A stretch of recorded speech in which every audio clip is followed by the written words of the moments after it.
Welcome, everyone. My name is Charlene Margot. I am co-founder of nonprofit The Parent Venture.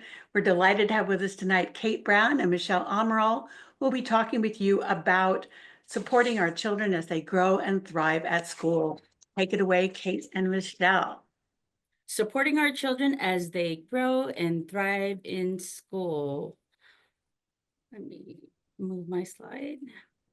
Again, Charlene wonderfully introduced myself and Kate Browne. Well, again, my name is Michelle Amaral.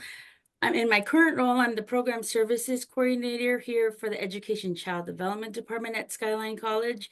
Very active in our community at local PTAs, been a part of just a lot of local programming here. I was a master teacher at a child development center for over 20 years, and now serving in this role as a program services coordinator, working with helping support students who are looking to take ECE classes, as well as their professional development here at Skyline College. And go ahead, Kate. And what we found, and welcome everyone, bienvenidos todos, is that being at Skyline Community College, as we both are, and previously I was at the Bing School at Stanford University, and as what we call a freeway flyer in 3 or 4 different community colleges in the Bay Area. What we found is that our students teach us and connect with us in really significant ways. And in the Early Childhood Child Development Department, our courses include students that are as young as 16, 17, and as old as in their 70s. They come from many different backgrounds, and many of them are taking our classes in order to know their own children and their families and how to guide and support their learning as they grow. And that's really important. Having taught preschool and kindergarten and first grade, and also created full day programs, I know how important it is to collaborate, for families and teachers to collaborate. And so we could move to the next slide. I've had the honor of being able to co-author some books with a colleague of mine, formerly at the lab school at Stanford. And in doing that, really brought in a lot of the voices of our students, as well as our mentor teachers who help our student teachers.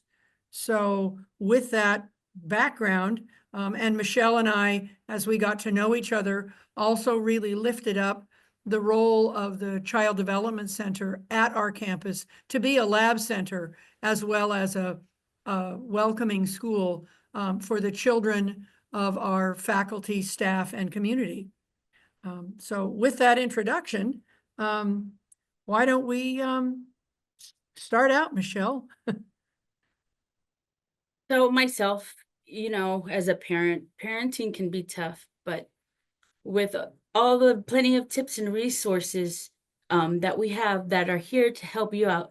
And from our department, from our professional experience, our personal experience, we have looked at some of the child guidance techniques and want to share some of those perspectives.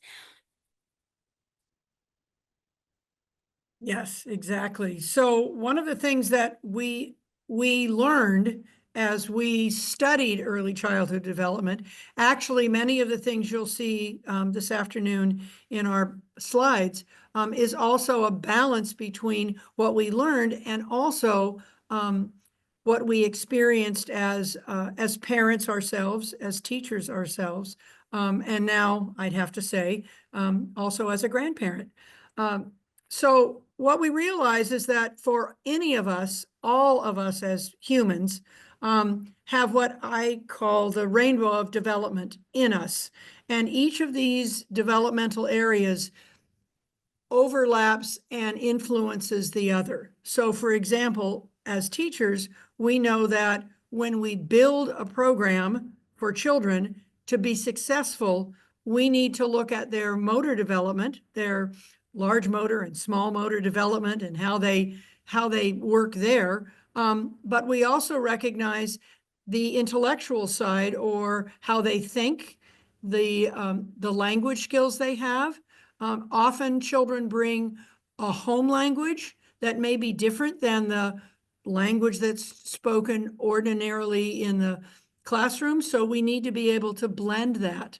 And probably the largest area of development in us, in all of us, is what's called affective. Some people call it psychosocial. But what that is how you are your feelings as a person, your interactions socially, but also your creative side and the spiritual side that you have. All of those together, we call the rainbow of development, and recognize that if we're going to guide children well, whether they're at home or at school, we need to keep in mind those different parts of the child and children that we serve. So taking that into consideration is a lot. And how do we apply that?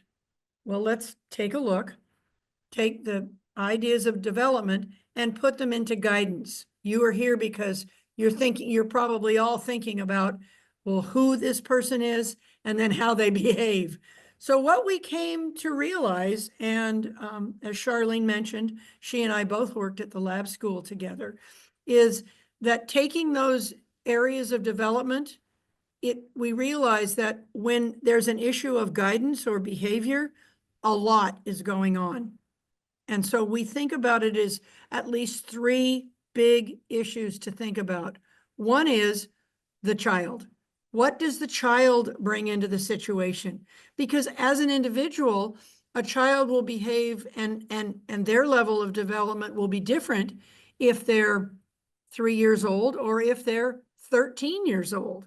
And so we need to think about those different areas of development that we just introduced for them as an individual, but also they're a member of their family. And so a child who is a single child will probably be raised with different experiences than one, for instance, who has 2 older siblings and 3 younger siblings, or that is the youngest of the children in their family. And so as a teacher, we think about that as how they who they are as a person in our classrooms as well. So that's the child part. But guess what? There's you too. You as an adult. What's your role? That child is going to treat you differently if you're their dad than if you are their coach. They'll treat you differently if you are their grandparent than if you are a substitute teacher. And so the relationship you have to the child influences how you guide that child and how that child will accept you as someone who will help guide them. And finally, the other part that influences things all the time is what we call the situation. And Michelle, I'm going to ask you for an example, because the time of day and what else is happening really affects how children behave and how we're going to manage them. So again, as a teacher parent, kind of, scanning my classroom, thinking about a situation of like, okay, what's going on? There's a behavior that of a child that, is out of the ordinary, but you're thinking, okay, what time of day is it? Is it lunchtime? Do I notice these things about a certain behavior? And as a teacher, kind of looking at that and saying, hey, what's happening during the day that could be causing this behavior? Is there something that, I'm missing or I need to scan for because I noticed something particularly during this time of day? For example, I'm just going to say it's like right before lunchtime. I might have a child who may have a behavior that's causing, they might be hungry, or, and I have to look at, okay, well, are they hungry? Are they tired? Who's in that situation that's making, this behavior come up? So kind of looking at that, those situations, and see, okay, what do I notice? What do I see? What's my observation? And is there something that is unique to that? And to see, does it happen again the next day or the next day? And asking myself as well as my team, hey, do you notice things in this classroom, or, and that maybe I didn't see? And we have a staff meeting to talk about these situations. I think about, my role as a parent with my kids at home. For example, if there's a behavior that is during a certain time, and ask myself as a parent, okay, the same questions: what time, who else is there, or what's happening, and those observations about that situation. So again, putting on your different hats as a teacher and as a parent, and observing my child or the child in my classroom, and understanding, okay, what is going on here? What is my role? What am I going to do? And what kind of guidance techniques am I going to implement here? Before you go to the next slide, Michelle, I just thought about something that you and I hadn't talked about, but that is probably kind of helpful here. If you look at that piece about the situation, like the time of day, or what's going on for the child, for that child when they're, quote, misbehaving, I'm thinking about something that I also used to use, and thought I used to think about this with my own children as they were growing up. You know what halts good behavior? If somebody is, ready for this, H, hungry or hurried, A is angry or anxious, L is lonely, T is tired, you were saying tired, and the S can be sick or stressed. So if any of those things are happening as part of the situation, or what that is for the child, or maybe even you. I mean, I think about bedtime, and I think one of the problems is that everybody's tired. Or you brought up that a child's behavior is kind of falling apart just before lunch. They might be hungry, or they might be tired. And it doesn't mean that the situation, just because we understand it, it suddenly is going to get fixed. But the understanding of what's going on is the first step in knowing what to do. So, yeah. So what halts good behavior are those things, and maybe those are things that we can address as well. And I have to kind of, as I thought about the role as an adult, I mean, I've had that teacher role, that parent role, I've had the coach role, and the friend role. And so, there are different kind of ways of thinking about that and your values. And I had to kind of bring up the biases that sometimes, as your how you feel as a parent versus how you would handle things as a teacher. So kind of exploring that and say, hey, how do I feel about my role at home? I think all kids should go to bed at 7 o'clock, versus somebody else that might have a different idea about bedtime, or how to handle some of the situations. So exploring those kind of biases, asking yourself those reflective questions about, what is it about this that I may not be seeing or understanding, and kind of looking at, hey, do I feel a certain way about this situation? And maybe, talking with other professionals about, potential ways to handle it if you are biased or not. So I just kind of wanted to bring that up as you explore different roles. Oh, that's great, Michelle. I mean, I was thinking when you were talking about biases, one of the things that came up for me is that as our children were being raised, we had two between myself and their father, and we were together, but we had a different focus, a different way. I was more wanting to get them into a routine, and he was more, hey, I just got home, I'd like to be with them for a while. And so there was that way of looking at the values or priorities because both of us were coming in from a bit of a different experience. Yeah, yeah, thanks. It's good to And- think about. Yeah. Yeah.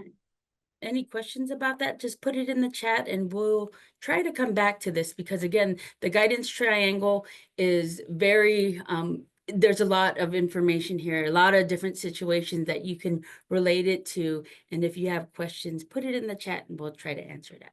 Because I think this one kind of helps that seek first to understand.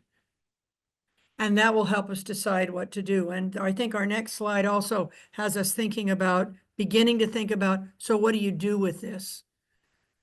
And that is, there is a difference between punishment and discipline. And we may not have been raised this way, but Michelle and I started thinking about this, and I'm going to kind of take the punishment side, and Michelle will take the discipline. I think punishment emphasizes what the child shouldn't do. Yeah, don't do that. Stop that. Yeah. And discipline emphasizes what the child should do.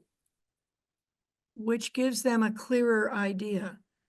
So I'll just say that's one thing. So the second one is punishment tends to be a one-time occurrence. You do something, bang, you're out of here. You can't play here anymore. You're going to bed, or I'm taking it away from you. And discipline is this ongoing process. So kind of like thinking about this, and something that you're going to work on. It's helping, teach something. And it is this ongoing process. It's not just going to happen this one time. Punishment often insists on immediate obedience and tends to undermine independence. And I'm saying I look at this and I think about, that's pretty much how I was raised. So if I wanted to do it differently, I'd need a new way to look at it. And discipline sets an example to follow. I think about, sometimes you may explain something, for example, that somebody else does, and you want to set that example so that way the child understands what's going to happen, something that they can listen to and say, hey, next time we could do it this way because we've seen it this way. So I do have to admit that sometimes when a child or our children are doing something that's bothersome, punishment works fast because it's an adult release. Like, that's it, you're out of here. And discipline leads to self-control. So again, helping children self-regulate, realize what it is that we're trying to work on, and eventually leads to their own kind of self-control. So those tools to help them self-regulate their emotions to lead to that self-control so they know what to do next time. Punishment will make children behave or stop what they're doing. I mean, for sure, that's what punishment does. Smack them and they'll stop. But that makes them behave rather than Discipline helping child's needs to assert their self. So again, understanding what their behavior is trying to say, help them address their own needs so they can feel good about asserting and speaking up for themselves when they need to. punishment will think for the child rather than Discipline fosters children's ability to think. Ooh, and I see that it's kind of blocked off right there. yeah. Punishment, when you do it, if it's needed, that's one thing, but just recognize that punishment tends to defeat that sense of self-esteem. You just got in trouble, you're a bad kid. And discipline bolsters that self-esteem. They begin to feel good about their decision and feel good about what it is that they're working towards. And punishment, of course, will condemn the misbehavior. And then discipline helps shape that behavior. Something, again, we're working towards. So the next slide is another technique to help support our children is the guidance continuum. Yeah. So Yeah, go ahead, Yeah. Michelle, because this Oh. is a lot right here. This is a lot, as Kate and I were looking at this and say, wow, this is so many choices, so much to look at, so much to understand over here. But kind of looking at this and saying, hey, what kind of tools as a teacher, as a parent, have you done, as well as something that you can learn more about. But me and Kate will do is kind of talk through parts of this, and if you have more questions, we'll answer it at the end. So anything. Michelle, I saw a couple of questions in the chat, and I know that we're gonna definitely leave time for questions. But if we could go back, can we go back a slide yet? Yes, okay. Okay. One of the things that people were asking about was in terms of punishment and discipline, which is, it's not like it's just one or the other. There are often times when you need to step in quickly. But one of the things, the reason that we wanted to kind of compare punishment and discipline was that actually the base, what's the foundation for discipline? Actually, that's discipline. That word comes from disciple, which for many of you in your spiritual uh, practices, that idea is that it's a special teacher learner or teaching learning relationship that you have when you're a disciple. You're learning from someone who has a relationship with you. And one of the things that we wanted to, the reason we were kind of showing the difference is not that there aren't times where you have to step in strongly, you do sometimes, but just to recognize that if the only things that you do are on the punishment side, you might miss some of the kind of learning that people have that children will have if they have that kind of a relationship with you in the discipline side of it. So having said that, we'll go ahead and kind of keep ourselves moving on here. I did see another question in the Good. chat. Okay. It's from another are you showing the two as a way to use them both depending on the scenarios? And Did they know what we were going to do with the guidance continuum? And the answer is definitely yes. There are times and places where you need to be very strong and think for the child because the child can't think for themselves, or make the child behave because they're in a circumstance where they can't get themselves to behave. That can happen, definitely. But then our job as their guides, as their parents and teachers, is to have resources and to have strategies that we can use and then pick and choose what's the best thing to do right now. Almost like having a toolkit maybe, where you don't just have a hammer. You might also have a soft cloth and everything in between. And so when we were thinking about this, we were thinking about the guidance continuum as sort of which one are you going to choose and what does the circumstance and the child tell you to do? And Michelle, maybe you could kind of start with a few and I'll say a few and we'll see if this helps. okay, so I'll start off here, like we said, a clock. Ignoring some of the behaviors. I think that teachers, if again with your teacher hat on, there's certain things that you're ignoring, but you're keeping an eye out, but you're not gonna kind of put it to the side. So at that time you choose to ignore the behavior. Or as a parent, there might be something going on and you're just gonna ignore it for now, and then it'll pass. Another kind of guidance technique is redirections or distractions. Kind of redirecting the attention to something else or distracting it with something else that might be interesting for that child.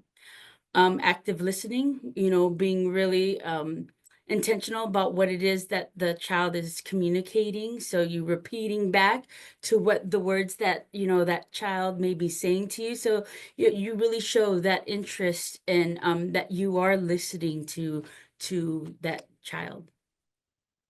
And when I look at those first three that you've described sort of across the top of the clock there, what I'm seeing is that those three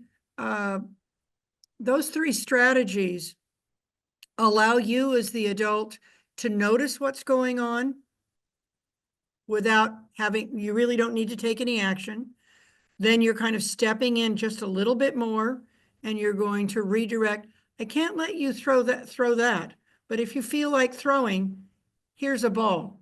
You can go outside and throw that. So you're redirecting it. Or to say if someone's doing something that's you don't want to continue, you can give them something else to do that distracts them from doing the thing you don't want them to do.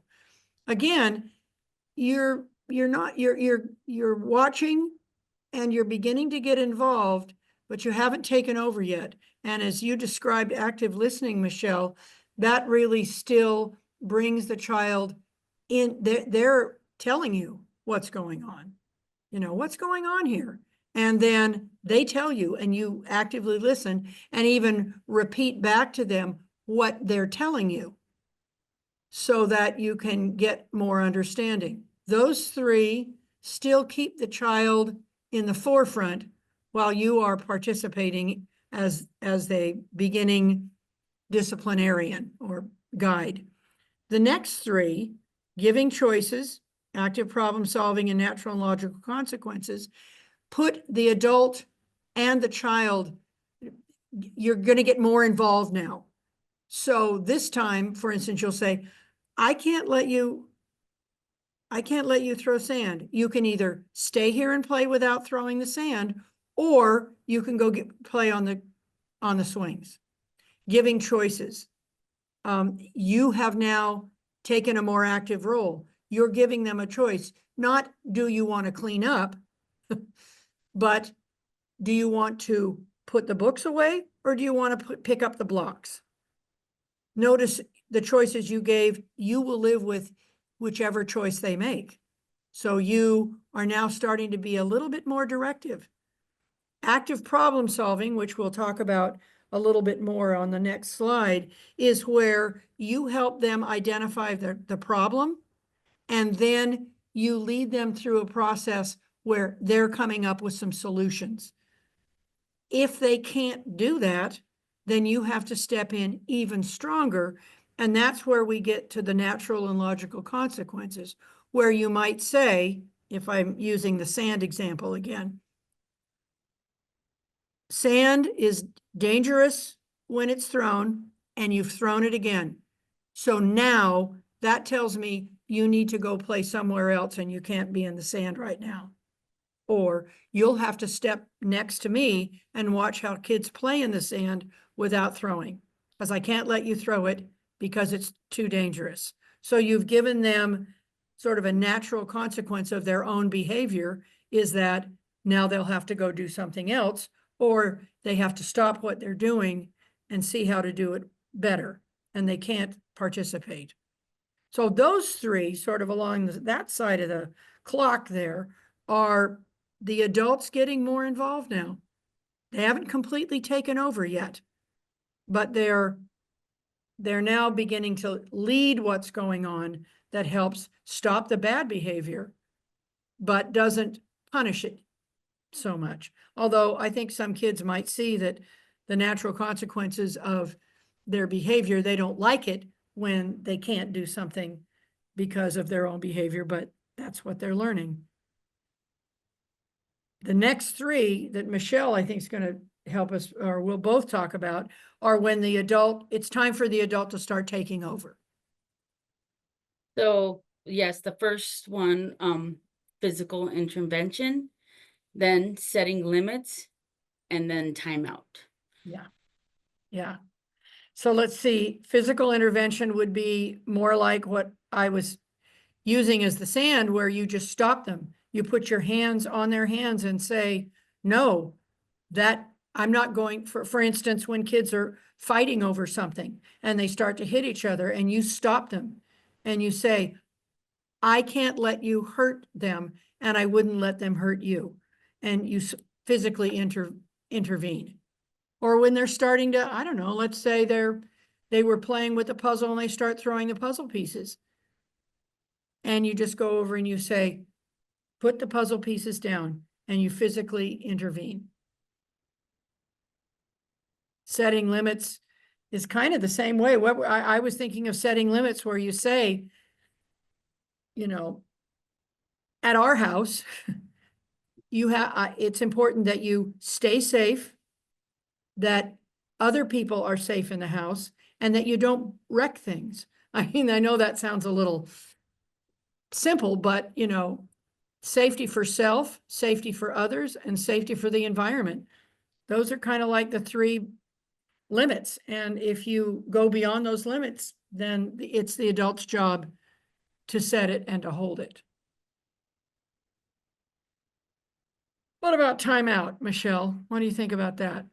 Well, timeout, or some people call it time in, but again, that limit in which at this time we're gonna step away from this situation or from this toy, from this scenario, and we are going to redirect to another part of the room and take some breathing exercises or some way to relax and gather ourselves because we need to take a break from this situation. So again, whether some people have called it time out or time in, that it is stepping away from that scenario or that situation or that object in which we would then have to take a break from that. Yeah, yeah. People sometimes get a little nervous about timeout because it sounds punitive. Not everyone sees it that way. It is time away. It's almost like taking a 20-second timeout, 20-second. We're going to go back to the sit on the bench for a minute. We're not playing. we have you can tell I watch basketball, but that idea that you need a timeout to, and sometimes what we've done, certainly in preschool, even in kindergarten through third grade, is there's a place where kids can sit and just, whatever you want to call it, chill. Like, nope, it's too hard for you to play here without throwing things. So we're going to sit back here, like I had mentioned before, watch how kids play without throwing sand so that you can learn. Or taking them out of the situation where they're incredibly upset and falling apart because that's just too hard for you. Come back and take a breather. I had a child in my classroom once that just said, can't I just go away and tear up paper? And she actually had some mad paper that she liked to tear up. And the other kids said, oh, could we have that too? Because it felt good to be able to take some of that energy, that negative energy, and just kind of tear up a crummy piece of paper and throw it in the wastebasket. Okay. Yeah. Yeah. So now we'll, if there's any questions about this, okay, we'll move on to the next slide. Oh, wait, there is one question. Oh, Okay. Michelle. It's a really good one. A parent is asking, what if your child looks forward to going to timeout? That's an interesting thing. It could be that the child is telling you, I'm going to say to this parent and to the rest of us, I need a time away. That feels better to me. Like, I can't figure it out myself. Let me just step out. So timeout may not feel punishing. In fact, it may seem like a relief. So I can take a breath. When your child goes to timeout, what do they do? And it may be that just getting away from the intensity of the situation is a good idea. well, and I want to, like, as you think about, as parents think about their timeout, what is it that they're doing in that Yeah. that is giving them the power, or maybe it is something that, again, like we were talking about, ripping the paper, that does look, exciting, and it's like, oh, okay, and we want that moment to just take a break, but not as a reward necessarily, but to think about what it is that they were doing that they needed to get away from that situation. Because at the same time, I don't want to just redirect the behavior and all of a sudden it turns into a kind of reward. But no, this is the time that we need to think about this, either to step away or think about what it is that was going on, and for both the parent and the child to brainstorm and say, hey, we need to regroup right here. And I think that sometimes it may look like a reward to go on timeout. So I think that that's where maybe that question, came up, or that comment came up. But, really taking that time to think about that behavior within this time frame, where both the parent, the child, or the teacher and the child can think about, okay, let's regroup and then Yeah. focus on, okay, what is it? Let's relax so we can go back in. And that's Mhm. different than either taking a timeout where you're punished and you don't get to do anything at all and you're just feeling bad about yourself. Or if timeout is, I get to go to my room and play with my toys, then it's really more, it ends up feeling more like a reward. I know that sometimes trying to figure out what timeout looks like. I mean, if you get to go on your, if you get to watch TV for timeout, if you get to, you know, Get then on if, your if you get to iPad. play with games as Yeah. a timeout, then that's really like, oh, I misbehave in order to play and do what I want. Well, then that was not what your intention was. And I think about, again, this day and age when parents are busy, families are busy, and we a lot of times parents do resort to iPads. But when Yeah. and no judgment call for what parents have to do when their child is misbehaving, they need some time, but take some time to reflect about that. Like, what is the behavior? What is it that you want to instill for this child to learn from? And notice yourself about what it is that is happening. Because, again, as parents are stressed out or tired as well as they get off of work, and, sometimes these things happen, rethinking that. So that's why we're kind of talking about this guidance continuum, because Oh, what, Kate, one more quick thing. Timeouts can sometimes be for the parent too, right? Well, yes. And if you are, again, hungry, angry, tired, sick, or stressed, you may need some time away. And in that regard, to be able to say to a child, we can't help each other right now. I have either I'm too tired or there's something else you have, or to just say, I can't fix that right now. So you go ahead and find and play with your toys and I'll start dinner and we'll figure this out later.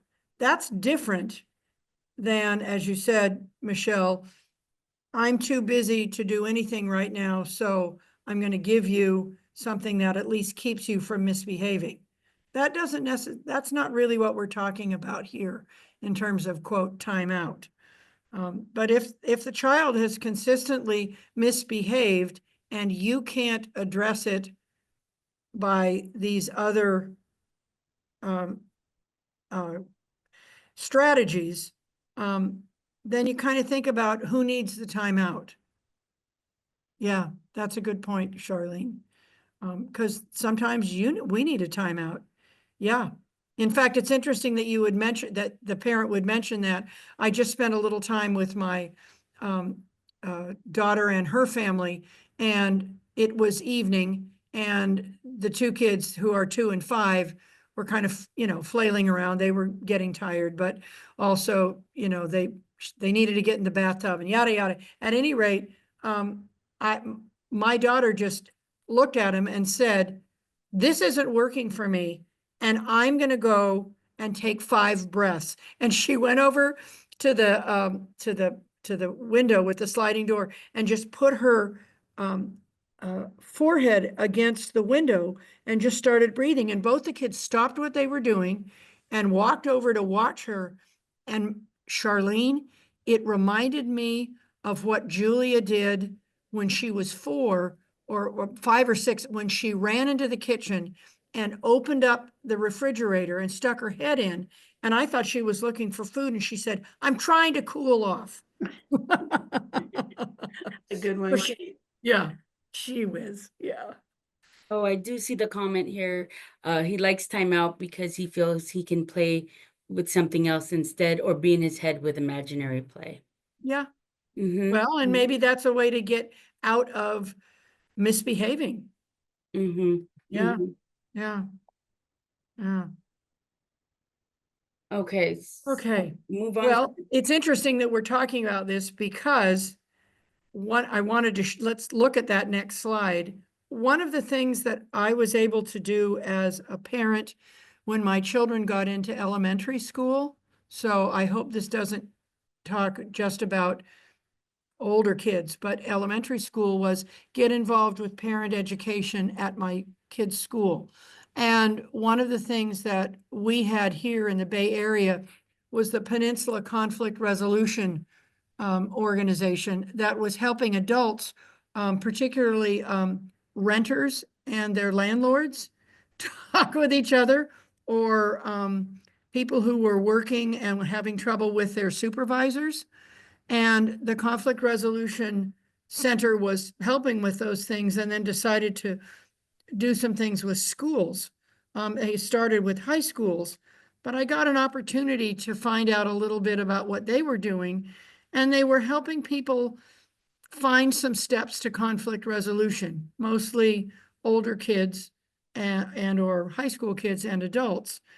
And then Barbara Porro took it down to elementary school level, and she came up with these steps. And it was, if people are having trouble with each other, especially it was helpful in preschool and elementary school with kids having trouble with each other, was that they didn't know when to stop the arguments or fighting. And so they kind of came up with these steps. First, if you're fighting about something or having trouble with something, the first step is to stop and to cool off. And I know one of my student teachers there were kids fighting over a wagon. And one of the things he did was he went over and he said, "Stop, we're all going to cool off, and everybody needs to sit in the wagon." So everybody got to be in the wagon together. But after you cool off, then the idea is that each disputant needs to have a turn to talk. What's the problem? And listen to what somebody else says is the problem.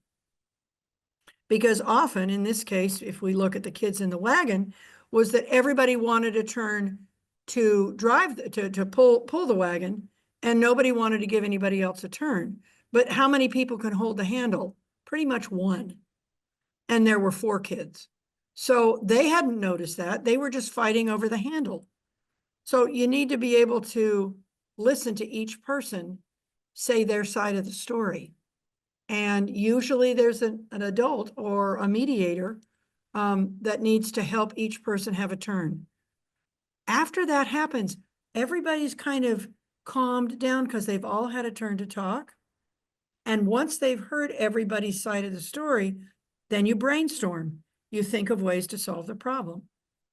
And people come up with different ways, and then you choose the idea that everyone can live with, or that you both like.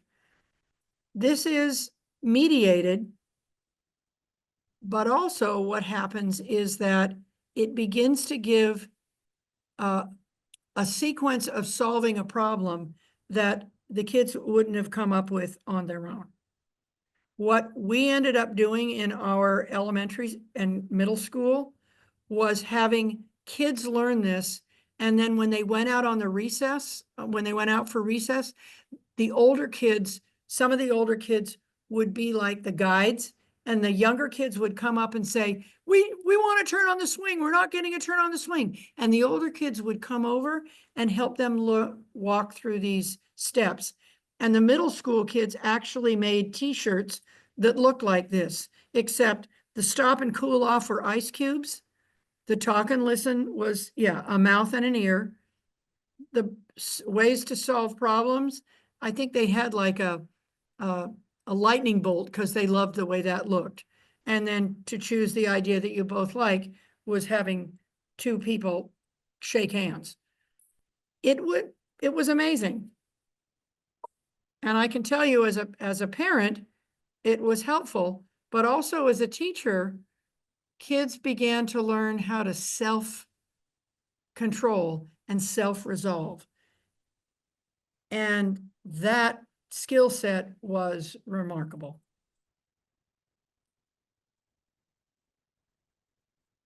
So I just wanted to share that with all of you. And then begin to say, so yeah, what's the foundation here that we're thinking about, Michelle? Okay, so the next slide is the 7 basic beliefs about guidance. Number 1, help children become responsible for their own actions.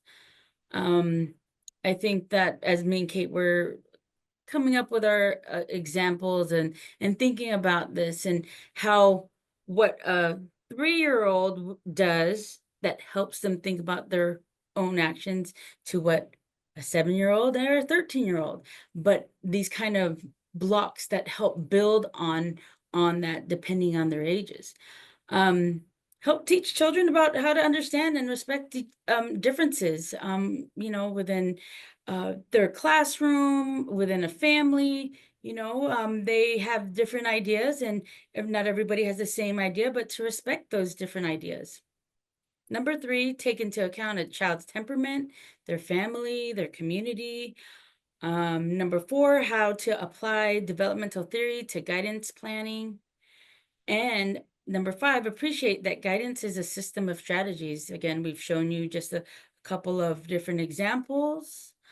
Number 6, become aware of your own potential biases. You know, again, that self-reflection of what you believe in your family and how different it may be in a classroom, and being aware of those biases. And lastly, 7, let children know that you believe they are inherently good. So again, as a teacher, many ECE teachers and programs may have this belief, but also as a parent, believing that your child is inherently good. Yeah, and Michelle, thank you for helping with those basic beliefs, because I'm just looking them over with you. And I think that idea that children can, I mean, if you look at the guidance continuum, or if you look at even that conflict resolution steps, children can become responsible for their own actions because they can tell you how they feel and what they want. And then they can learn to understand and hear somebody else who saw it differently. I mean, that's really, really, really helpful.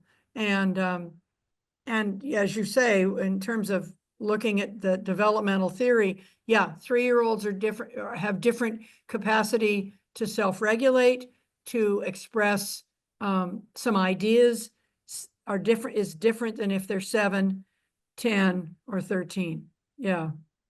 Yeah.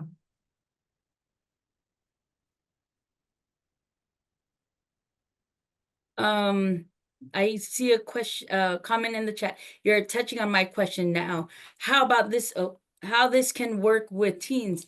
They already know it all. Again, I have experience working with teens, and yes, they are very opinionated. And how can we guide them to effectively when it's hard to discipline a kid that is as tall as you are?